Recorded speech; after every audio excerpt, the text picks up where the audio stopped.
Okay, so now I'm going to show you how to enter new inventory and run the programs.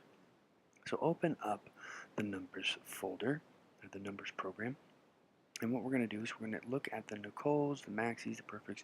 We're going to update this inventory. So what we do is we first have to find photographs for our inventory. My photographs are in desktop, pictures, and I only have photographs for Perfects and Randys and Tall Curvy. So what I'm going to do is, while I'm in Finder, I'm going to click the scripts, and I'm going to click Rename Photographs. Now it's going to ask me if I want to continue. Yes.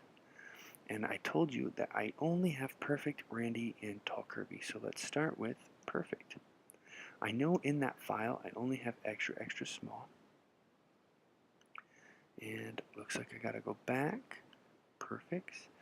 So I'm going to select it, and it's going to allow me to select multiple pictures. I'm only going to select the ones that are extra small. I click rename and say, yeah, I've got more I got to do. The next files are Randy's. Again, I only have extra small.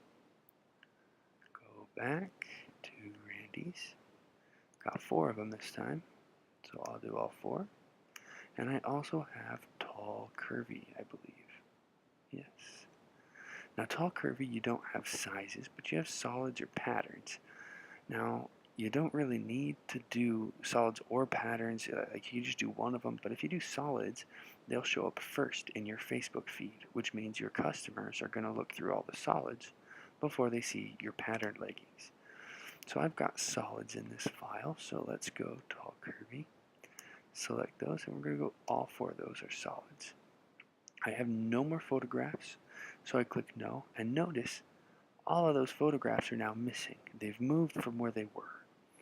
Now if we go all the way back to desktop, inventory, pictures, you'll see they're in the respective folders for where they belong. The Perfects are in the Perfect folder, Randys are in the Randys, Tall Curvy and Tall Curvy. Now, here's how our photos look, by the way. So what you would do now is you'd say, well, let's put these photographs into our spreadsheet. So this new inventory.csv is created every time you run that script we did. Now this will be erased every time you run it as well. So after every time you run the script, you've got to make sure you open it and you copy all the Perfects into the Perfects, all of the Randys into the Randys,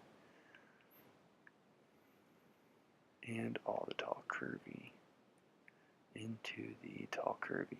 And of course, all the other photographs you do as well. Notice though that this print, or if you're in the Randys or anything else, the sizes, they will automatically update.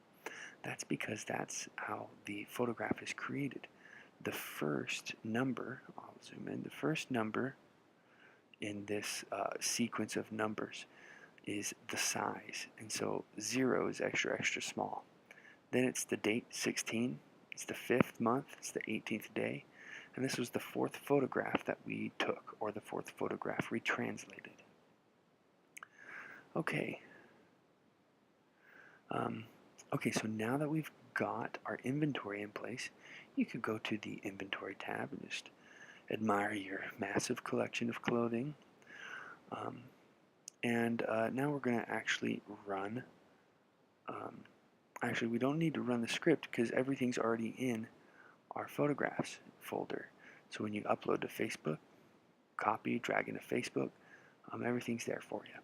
Now, however, if we do decide to sell, which is what we want to do, let's say we sell those 2 pairs of leggings. So let's go take a look. We just marked number 9 and number 10.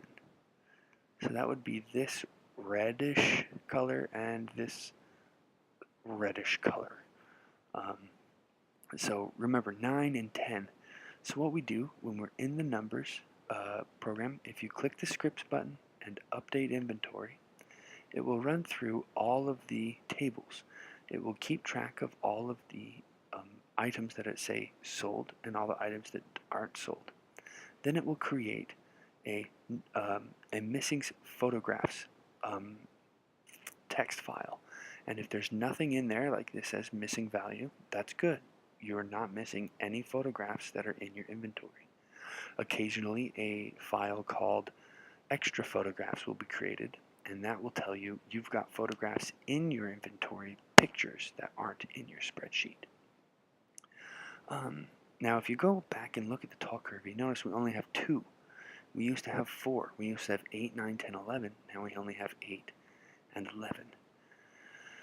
If you go and look into the archive in the tall curvy, we now see both 9 and 10. So we're going to save every photo we ever take. Eventually, we can delete them.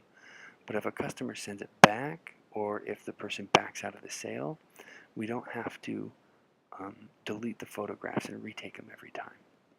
Okay, well, this person decided they didn't want number 9. So let's go back. Number 9, it's this, well, red. It's not like the colors are going to help. If you update your inventory again, it'll go through, it'll mark all the photos that are sold and not sold, and it will actually remove the photo from the archive and place it back in your tall curvy. So that's the beauty of this program. It's going to allow you to keep track of your inventory, and with a click of a button, you'll have perfectly up-to-date photographs as well as your inventory stash. Alright, so that's how you use this group of programs